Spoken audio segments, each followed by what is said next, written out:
Plants, the green frontier. These are the discussions of the podcast Horticulture. Its continuing mission to talk about strange new cultivars, to seek out new flowers and plant them, to boldly garden like no one has before.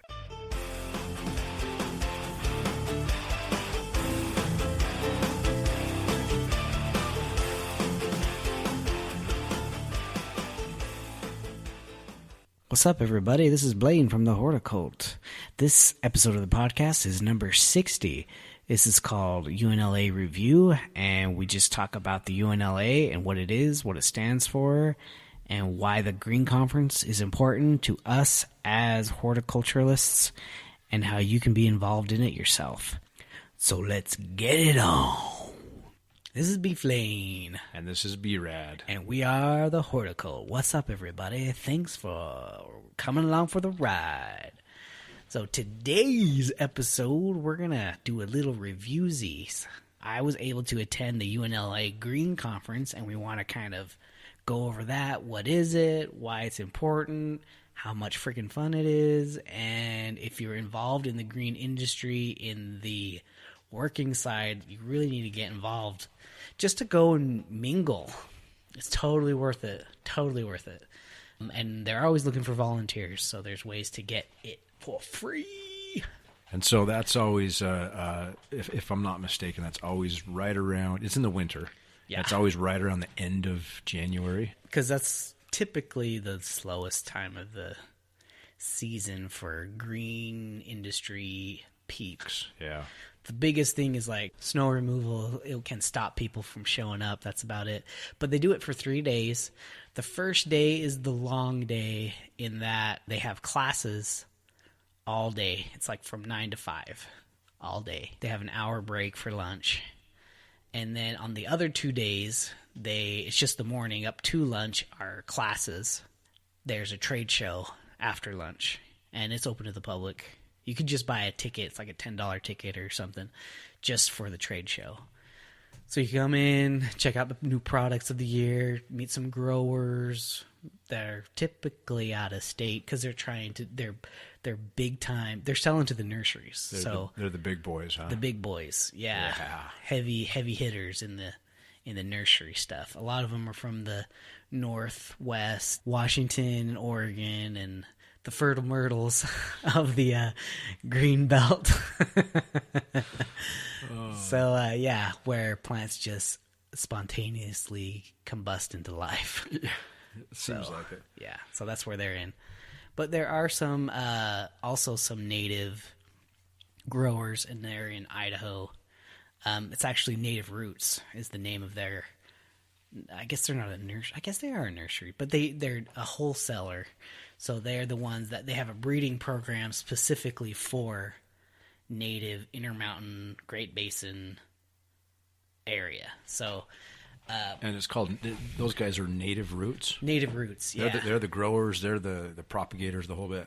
Breeding selection programs to find the hardiest varieties of guys that enjoy our less than ideal soil circumstances and temperature variance and all that stuff. Find the one that is most likely to be able to go to market. You know what I mean, Vern? Do you know if they have an online presence? I mean, could anybody just simply like, hey, I'm going to order some through the mail? Maybe. No, I don't know. through Amazon? I think I have gone to their site, but I still think they are a wholesale bulk grower. So I would say maybe if you are a nursery brethren, if you own a nursery, then that's who their market is. It's not to homeowners. Okay. So not retail. To the retail. Yeah. Okay, got it. Big, bulky guys. That's cool. Did you get a chance to listen to them? Or? I listened to them last year. Okay. And I just remember them, and they're stuck in my mind. And I did walk past their booth this year. And the owner or the guy, the sales rep, whoever it is a very, I would say, a dynamic speaker. And he was very fun to listen to and didn't take himself too serious. And it was, the challenges that he is faced with and how long it actually takes to get maybe one of these wild varieties to market.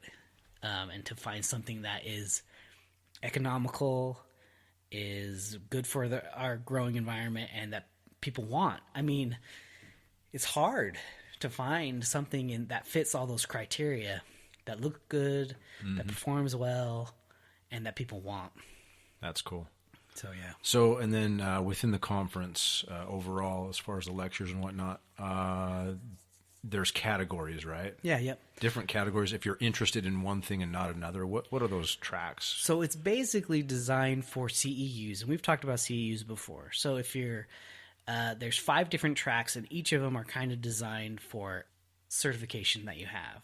The 5 tracks of the Green Conference are irrigation, landscape, design, greenhouse, garden center, turf management, and arboriculture.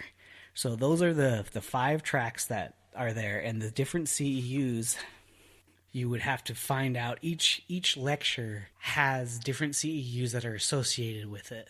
So the whole point of this is for you to collect these CEUs, and CEUs are continuing educational units, so that when your certification for that, so I have a commercial pesticide applicator license. When that comes up in 3 years, if I have collected all the CEUs required, so I've done all the extra education, then I don't need to retake the test. I just prove that I have the CEUs, that I've taken the continuing education units, and then I don't have to retake the test. And I think it's a smart way to go, because a lot of these lectures are keeping the people in the industry, the folks in the industry, up to par with the latest and greatest different chemicals and practices, and as we know, as time goes on, there's some old practices that really should be set aside and put away for. Well, and then like the laws change. They do. So certain certifications they change the law on it of what is required for that certification. Mm-hmm. So I think the pesticide one, there's a use one, there's a law one, and then there's like a safety one. So for me to get qualified for that pesticide again, or they have to be specific for those kind of things. So so many use ones, so many safety ones, so many law ones in case the laws change and stuff like that. So I've got a quick question. So let's just say that I'm not working in the industry, and I simply have an interest in gardening, and I want to go to this thing, right, and just learn some new stuff. What's the latest and greatest of landscape management and things like that? Can I pay the fees and walk in and down and listen to these great speakers? Yeah, and it's actually, I did it as a student, so I didn't have any CEUs yet. We had to go either write a paper about something, or we could go to the Green Conference. And the students would get a discount as a UNLA member, so the Utah Nursery Landscape Association. If you're a member of, so you pay your dues, you get a discount to go to the conference, which most people do, and it covers it. It's like $60 off or something like that. So it's good. And then the students, it's like ridiculously cheap because they want them to go. Yeah. But yeah, no, you can just show up. You can show up the day of. Like, I've heard about this. I want to learn more about design. You go. So they send a roll around the classroom, and if you sign it that's for the CEUs. So if you're not there for CEUs, you could just go to classes that you're interested in. Okay, so we get a lot of the extension agents to speak. So there's one over everything, bugs in the plants. Each one of them has an extension person, and they're speaking on different things. Old professors from when I was at school speak at this. Some of them are connected to the government, so in the water districts they have their people come out and speak and talk about trying to educate professionals on how to properly do the irrigation or plant selection or why it's important, and then you can convey it to other people or whatever. Mm-hmm. Like so the speakers are like the gurus of the industry, right? And they've been around and they've got a lot of experience, and they just want to get their message out. There's usually a keynote. Yeah, there's it's the end of the second day. So before lunch. So there's actually two classes on the second day, and then they have the keynote for an hour before lunch, and then after lunch is the trade show. And I remember one year that was awesome. He was a professor, I think in I want to say Wisconsin, but he was the plant science department dude of the University of Wisconsin. He was awesome, fantastic. Just to have him there was just fun. Yeah, that's cool. And I actually went to his. I'm not an arborist or have the arborist certification, but I'm very interested in trees. So I went to his speech, and he spoke right before his keynote. So he actually had two. They did a double whammy on us with Cool. him, and he was amazing. I didn't know that at the time.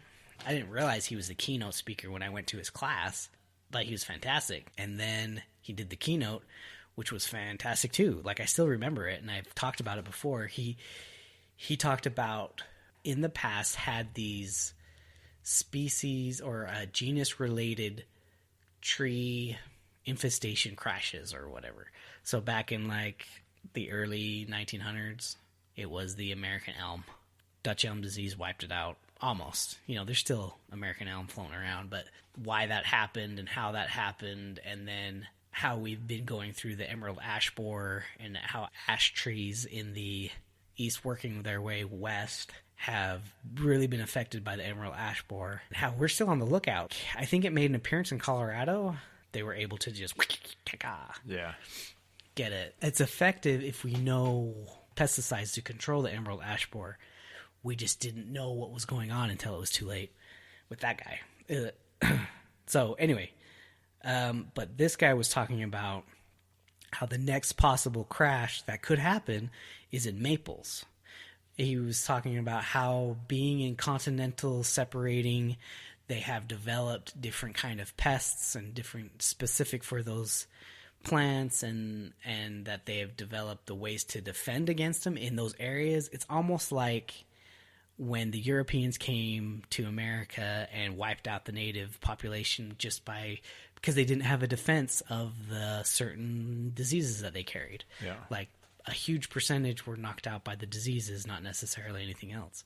It's the same thing with the trees, except the disease is the insect that comes along that infects them and kills them. Or in the Dutch elm disease, there was a vector associated, so an insect that carried the pathogen. The pathogen, wiped out all the elms.